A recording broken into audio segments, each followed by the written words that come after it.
Did you know there may be an easier way to separate the countertops when you're seaming across the sink? If you're still copying, exploding, deleting, and rejoining, check out this video.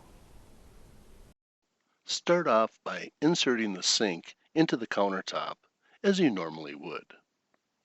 And in order to make this process work correctly, the line that we use for our seam must be drawn last.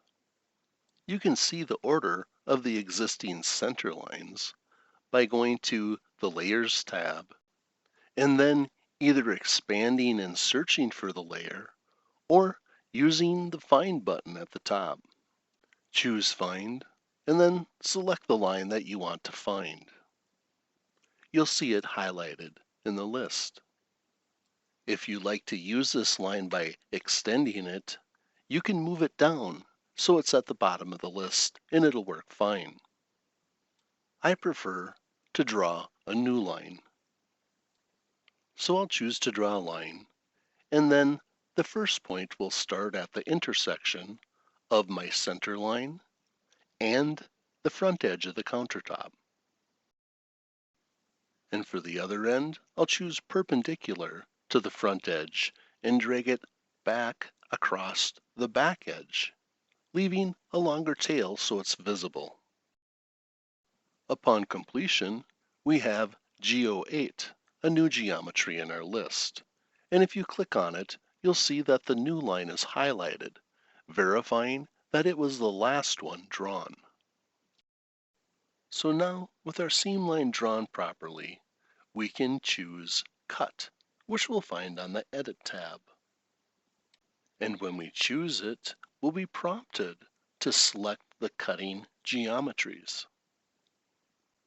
All geometries that we want to divide the countertop with, which includes our seam line, our middle faucet hole, and our sink.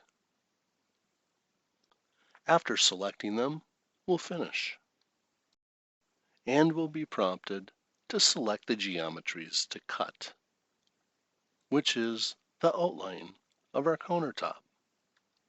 And when we finish, our countertop will be divided across the center of the sink as expected.